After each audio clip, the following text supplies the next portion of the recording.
Currently, you are likely sitting in an air-conditioned room. Your vehicle has an air conditioning system, and your place of work has cooling. Hospitals, airports, and data centers wouldn't be feasible without it. Air conditioning is a $300 billion business.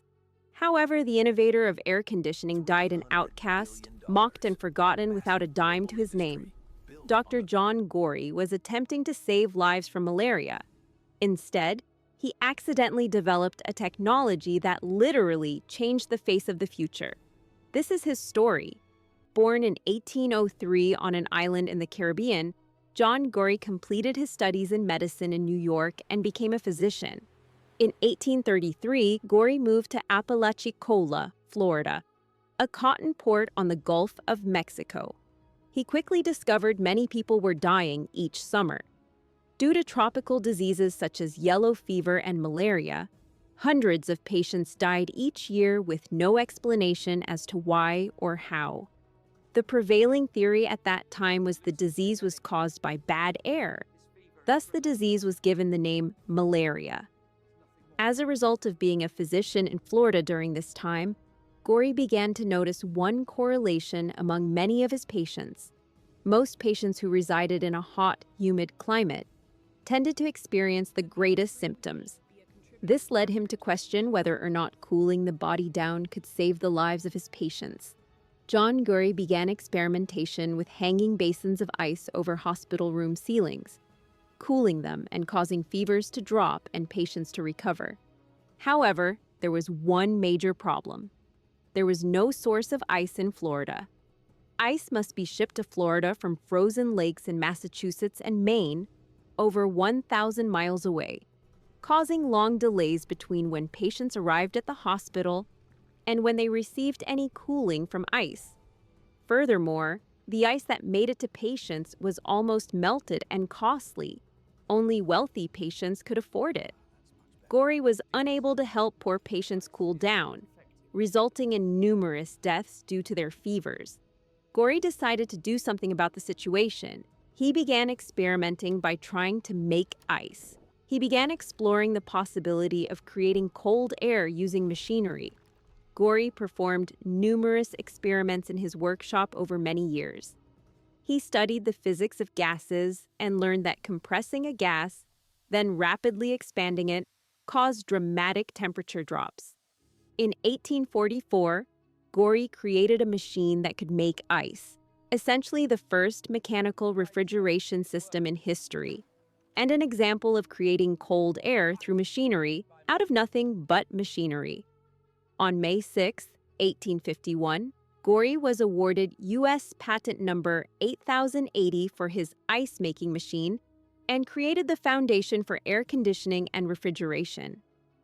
Dr. John Gorrie imagined a lot of big things for the future. His dreams included the idea of cooling off whole cities and having all sorts of air-conditioned buildings, refrigerated ships with food from all over the world, and machines that could eliminate tropical diseases. But he didn't have money to build his machine. Gorrie had found a business partner who lived in Boston and shared his vision. They worked together with the idea of changing the world. Then the unthinkable happened. His partner passed away suddenly, and Gorrie lost his financial backing overnight. He was left with nothing but a patent, an idea, and no way to create and manufacture the product. Even worse, he ran into problems with the ice-making industry. The companies that shipped large quantities of natural ice from the northern parts of the United States converted his invention as a threat to their business. An influential newspaper from New York publicly called him a fraud, mocked the concept of making ice artificially, and labeled him a madman, stating that it could be accomplished by the sun's power. The attacks on Gorrie were ruthless and personal. Throughout this process, Gorrie was left totally embarrassed. He had given up his medical practice, all his savings, and destroyed his reputation with no one wanting his product. 4 years after receiving his patent, Dr. John Gorrie passed at the age of just 52, broken, poor, and forgotten.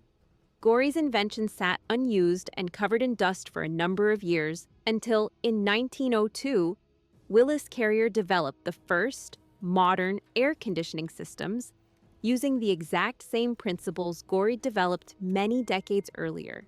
Today, we all know that air conditioning is so prevalent. It has forever changed cities like Phoenix, Dubai, and Singapore. Air conditioning enables enormous data centers, which house the backbone of the internet. Air conditioning saves millions of lives every year due to improved conditions in hospitals. The industry Gorrie envisioned is now worth more than $300 billion. His invention, one he had no reason to believe anyone would ever give him credit for, remarkably changed the face of human civilization. In the year of 1914, the state of Florida recognized Mr. Gorrie in the U.S. Capitol statue. The plaque on his statue was inscribed with "The Father of Refrigeration and Air Conditioning." Unfortunately, John Gorrie died believing that he was a failure and had no idea that his invention would someday lead to the modern world, as we know today. If you want to learn about more unlucky geniuses like Mr. Gorrie, intelligent individuals who changed the way that people live and received nothing in return, subscribe now.